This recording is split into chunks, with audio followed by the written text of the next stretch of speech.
let's do it.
Well, starting at the beginning of the Sulam Tao form, and I guess you know, one of the most frequently seen moves in this form would be the Tan Sao, you know, maybe as well as the Hyun Sao. It repeats is what I mean to say. The Tan Sao appears in every single Can I interject section. one thing?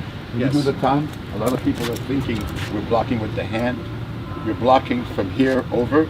You don't even need a hand. If he used his hand, it would collapse. So you're blocking from here down. So we're not blocking with the back of our hand. So anyone who doesn't understand our system, the bend of the wrist should be parallel to the tip of his nose. If he didn't have a hand, he could still use this. It's not the hand. Okay, thanks, Sifu. So one of the standard applications or ways of understanding that would be to face it, right? So if I strike coming around my guard, I want to, you know, point my center line this way. It should be stronger. Also, if I stay here, this is going to be a big opening, right? This is going to be a big opening, especially when you get this close. So I need to change my position and use this hand. This would be a center line Tan Sao, right? Yep. So the next movement in the Sulam Tao form would be to pull that through, right? So there would be a secondary maneuver, right? Now, I should be punching here, right? If I'm not punching in these situations, I don't like my chances here because I'm still open, right? So I'm just gonna say that because I need this follow-up movement because I don't want to stay here all day, right? So what I'm gonna try to do is turn, punch the center. So whether this hits you, you dodge it, you block it, whatever, I still need to then do the follow-up move. So I'm doing that part a little quickly, so I'll try to smooth it up. I'm basically doing that. Okay, so the footwork would be really critical here.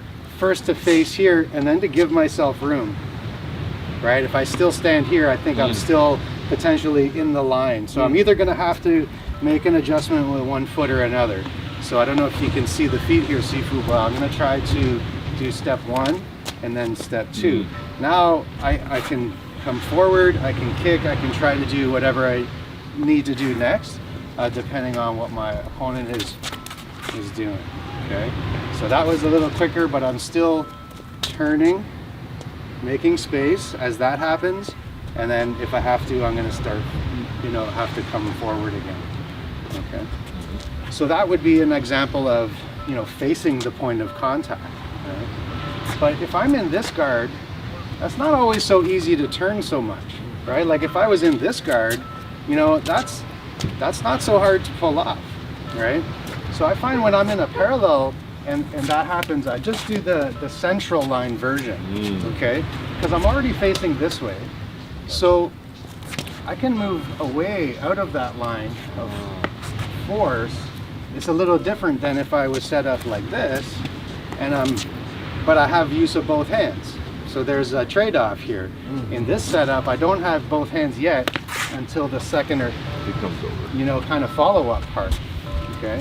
Now this becomes really important, I think, when combos happen, because you can only be facing one way at a time, right? And if I'm trying to face a 5-punch combination that's going left, right, left, right, left, right, there's no way I'm going to be able to make that many turns. That's right. Right? So depending on what you do first, okay, I have to do that, right? And if I'm here, then I would do a similar setup, but similar movement with my arm, but the angles are a little different because of the way that my guard is set up. Now in Wing Chun, we train to try to do both things, so both sides, and you practice both sides, so that is a possibility, right? So we'll back up just a little bit, is that okay? So I think the reason why this is important is because if you do, I'm doing the one that I'm facing, and I'm in the middle of this and you throw the other punch, well, I'm in this setup now, right? I'm in the parallel, and I need to switch, technique, or not so much technique, but I need to switch strategy there momentarily. So if I'm trying to do this, and, I would have to try to then switch to the other version, right? Or if I was in this one, yeah, it switches for me in a way, I think. If you get what I'm saying, because you have it's either on your center, or it's on your central line, or it's behind me and I really messed up, right? And I'm not facing it at all, right?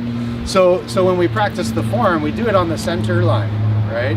But later on in the wooden dummy, you do the central line. Lots of times it comes up again and again and again. So do you want to try that, Arsenije? Yes, but All right. Yes. So you set up your guard however you like it. Okay.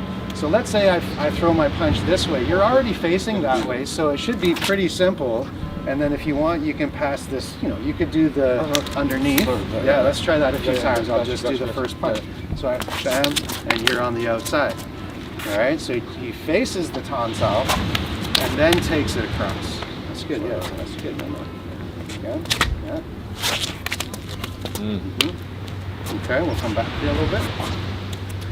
All right. See, so in this situation, you switched, but you didn't have to. But you're fast, right? And so, but let's say you switch your guard. Like this? And I'm doing the same punch. See, now is the situation where maybe you should just step back and do the central line ton. You're already set up that anyways, right? So why do an extra step when you can actually do one less step? Yes. Right? So in a way, yeah, so everyone's got a preference, even though we train both sides, right? Like, I still prefer a certain way. So that's how I'm going to set up. I like it that way, but we try both, right? All right. So you're totally off the path when you step back, right? But you don't have both hands right away, but you have a quick release to the other side, right? So the cool thing is, we'll do slow, is in the middle of all that, if this happens, you end up in the first one. Yes. Right? And you know exactly what to do from here, because you can just do the same, follow the same sequence, right? And so let's try that a few times. So you're going to do the central line, and then that happens somewhere in the way, right? Yeah, so you're going to be aware. It's not. That's fine, right? The main thing is this part. Yes. What you do next is kind of like up to the feel of the situation, I think, right? But so you got central, center,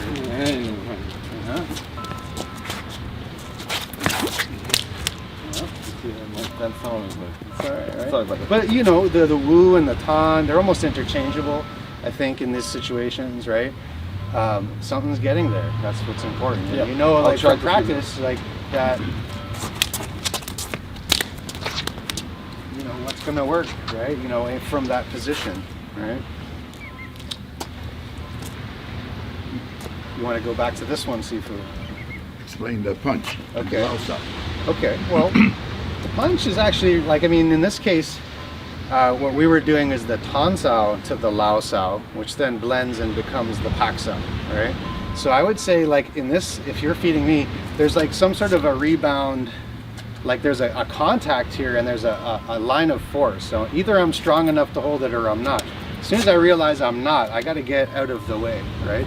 So this is a defensive position to a reposition. So you can initiate this with an attack as well, right? So if I punch and you block it, somehow I need to remove, like, so no matter what, if it goes that way, I should, you know, with Chi Sao learn to do this. So we did just two different ones that were kind of cool there. So you do the Tan Sao, for example, you know, I need to cover that, right? So it was bucked up. I'm sorry. that's okay. So as long as it pushes that way, theoretically it should work.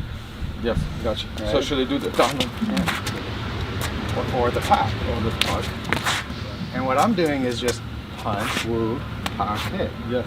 And you do the other one, punch, woo, Pak, hit. So the reason I'm doing the woo high is because I'm dropping down to the middle area momentarily.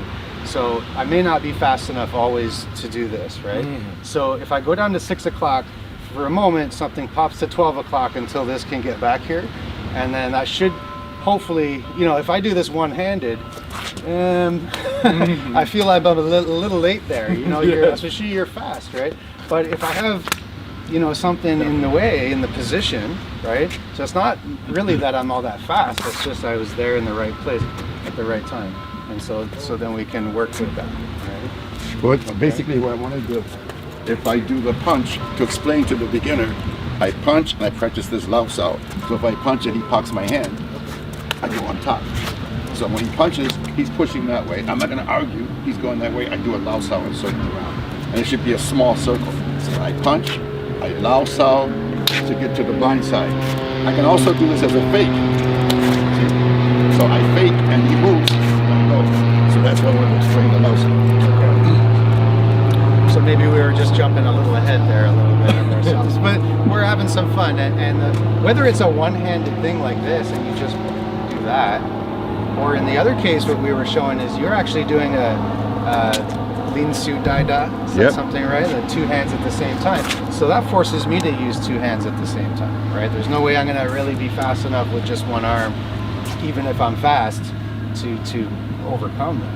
Right? So do you want to try that? When you feed me a straight punch, let's say for example, I'm going to go here and I'm countering you. So you feel this pressure. Definitely. I want you to come all the way around, but you may need your Wu Sao, okay?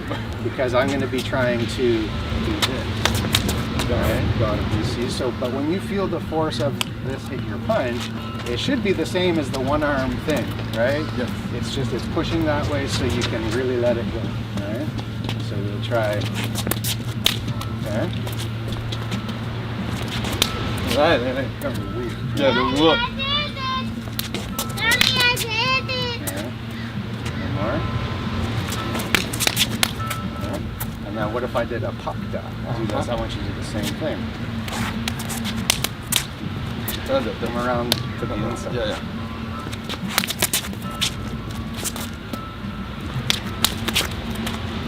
So you're really fast and you're really strong. Let me help you more.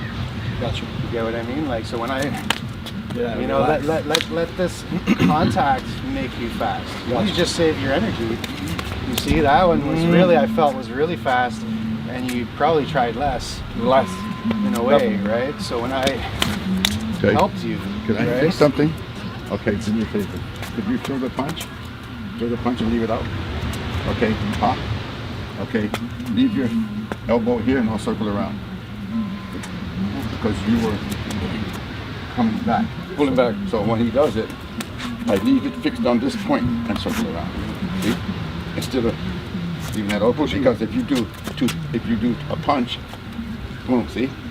So this way, if he does a punch, I'm closer to getting it. So when he does a punch, I can get it. I got this to cover. So try to punch and leave this here, and then pop.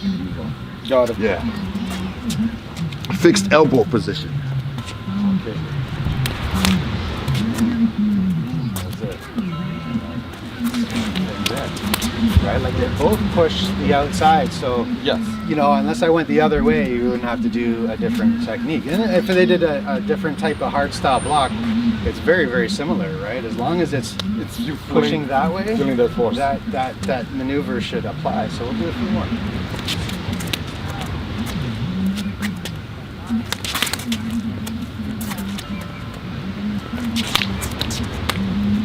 Not that woo, right? Because then it's already there, you see, and you kind of like, you can come straight at my face from, you know, so in this inside one, right? Punch.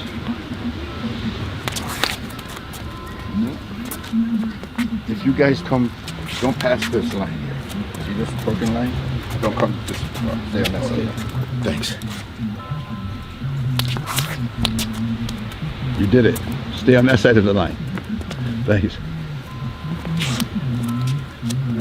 So what if I tried a lopsao? I think it would still work, right? If I tried to do a lop, right? Because it's still, you know, going kind of from your perspective in that direction, that, you know, that would be applicable.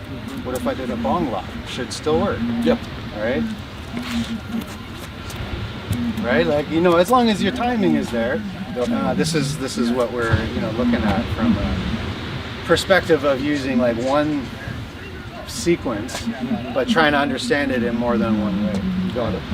Should we take a little break? All right, we're gonna take a break. Yeah, this is good, man. This is good. Oh, I hope everyone's following along. All right, so if I just touch and then, so work with me there. Give me that check at the end. Okay, sorry. Right, so I jab.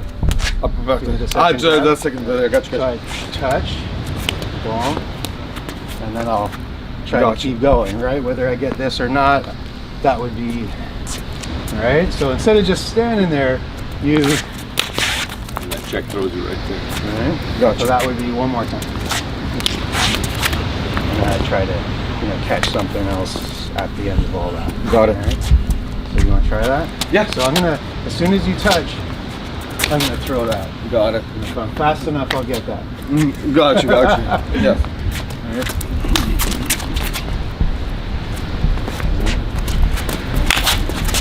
Let's go.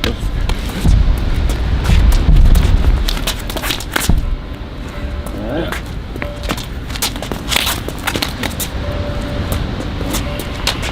So touch, double grab, and you're in business, right? So just to get used to them not posing, right? Can you speak a little louder? Okay. Just to get used to, like, you know, when you have a wooden dummy, it poses there all day for you anyways, so your partner can do more, you know, lively movements to bring the sequence to life. It's the same sequence, right? So, does that make sense, right? Yeah. So that's the second one, right? One would be I just stand here, and, you know, maybe I get as far as that check. The second one would be trying to answer back, right? So the third idea would be we start in the same place, and instead of throwing the jab, throw the cross. And I'm gonna have to catch that instead of this. So I was gonna do this move anyways. Now another idea here, if you did the same thing, would be I actually just catch this, right? So rather than being here, if you turn, right, I was still gonna go stick to my plan, and then I'm still basically following the same sequence, right?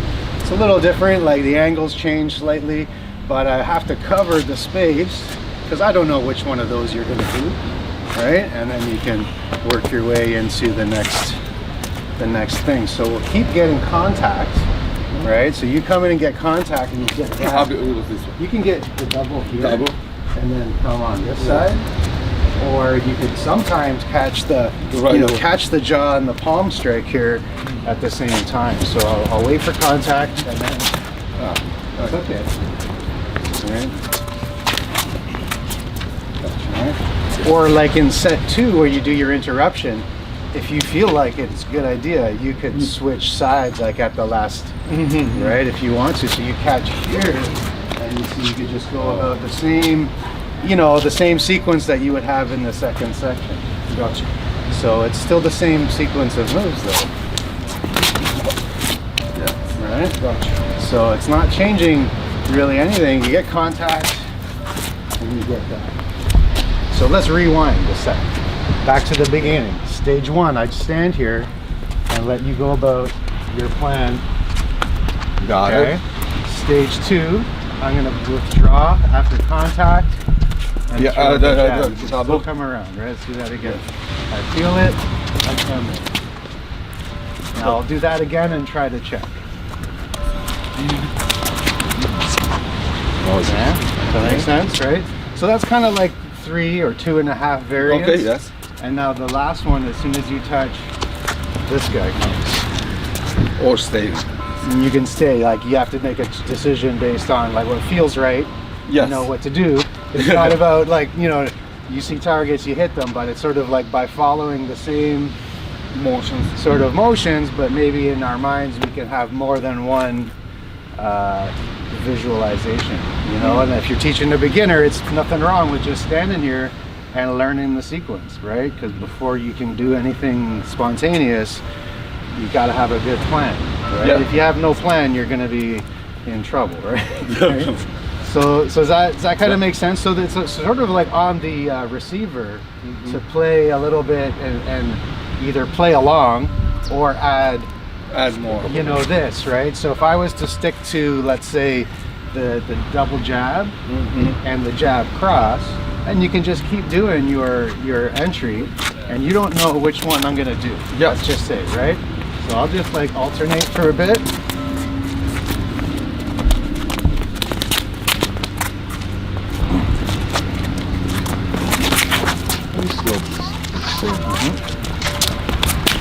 Depends on where you go.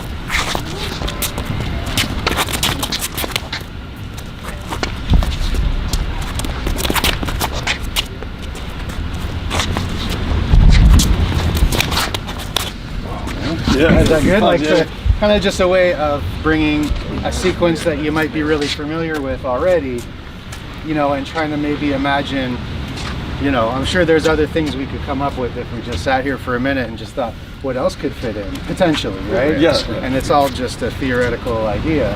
So, what do you think? I love it. You like it? Yeah. All right, so you feed some to me. So if I'm coming here, you can throw this jab again, and or throw the cross.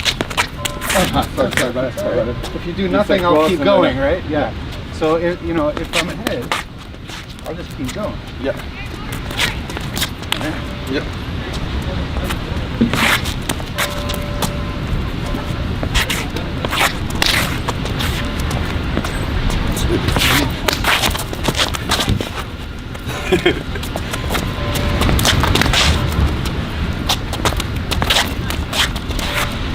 Don't forget the other camera. You guys forgot. Still in it. You're still in? Okay. I still see it. Yeah. So getting contact, I won't know what you're thinking until you do it. Sometimes you won't know either. Yeah. Right? It's just happening so quickly. Definitely. That I'm just trying to look at all the variations. Luckily, there's only 2 arms. Right? And another thought I'm just having as we're doing this is, what if you were to turn on you? Okay. It's possible. Right? If I'm not ready for it, it's going to hurt. Right? Right, so I go contact.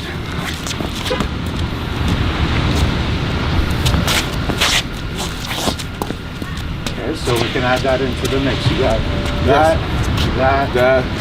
What about an uppercut? From the rear hand, perhaps? Either. Okay. So if I touch and you uppercut, I'm gonna have to see that. It probably doesn't fit exactly into the sequence, but you should certainly be aware of that. So if we did that super slow, I would be going around and switching to that. right? My intention was to get you here, but if I eat that at the same time, that's not going to be fun, right? Yep. So if I see it, you know, I can cut this one short, Definitely. right, and try to get down to that. Does that make sense to you? Makes Sifu? sense, Yeah? yes. Okay. Okay, that's All right. good. So that makes, like we've been just thinking, if you make contact on the wrist, he's going to throw in a second punch. Okay. So that's why I find this sometimes is a bit greedy, right? You know, you could back up a little bit, you could move, right, yes. and move. So a lot of times I just try to do this as opposed to this, right? It's not wrong. It's just a little different, and you know, and now we're here, and now I can kind of. I'm still in the same place now. You got the knees to here, your stomps, and this, you know. But I like to see you try to keep Closer. that contact, right? So if I'm feeling resistance, then I just hold it. That's okay. And you know, if you do spin, I don't think they can hear you. we have at least a chance. Okay. Well, they're so far away, Sifu. Sorry. I hope you're following along. If there's any, I'll come over and maybe I'll see if All right, there's let's any see. questions. Feel free to ask them off there. When I do this, you're going to look at the front of my head Yes. instead of the back, right? So you would get contact, you could hit here, and then take the outside, Or right? you can grab it. Or you could attack the center perhaps, and just, you know, if I'm stunned by this hit, you know, I'm going Yeah, yeah. to, You know, feel I'm that. going to be vulnerable, You right? feel that you take it down. So, you know, we got contact, and then this happened. But you can use the same basic idea to cover the spaces, right? As Sifu always says, you don't chase the hands, you just cover the cover the quadrants, right? You cover, so you see, you know, top left, top right, mid left, you know you have certain movements that can cover that. And it almost doesn't matter what I'm attacking it with. This is my leg, my arm, you know, as long as you're aware of what's going on. So that's why I think, you know, just with your eyes too, you tend to kind of like, Concentrate too much. yeah, you're focusing on what, you know, and you're not like, this is where we got to be really aware of like what else is going on. And I remember one great saying that always stuck with me is just, you touch one arm, you look at the other arm. Right? It's just the whole point of Chisao is then that as soon as I make contact here, I'm monitoring that. I know you want to hit me with it sooner or later. Okay, when it comes, then I'm ready for it. Whereas if I'm just focused on the target, Yeah. and then this is just my peripheral catching this, right? And sometimes Takes too that's long. not fast enough. Exactly, yeah. So you've got your active vision. Going back to our eye exercises, you know, like training yourself to go bing, bang, bing, up, down, over here, and switching, because punches come in fast, right? Like they're not just feeding them like in class, right? They want to hurt you, so you have like, you know, one chance to get it right, okay?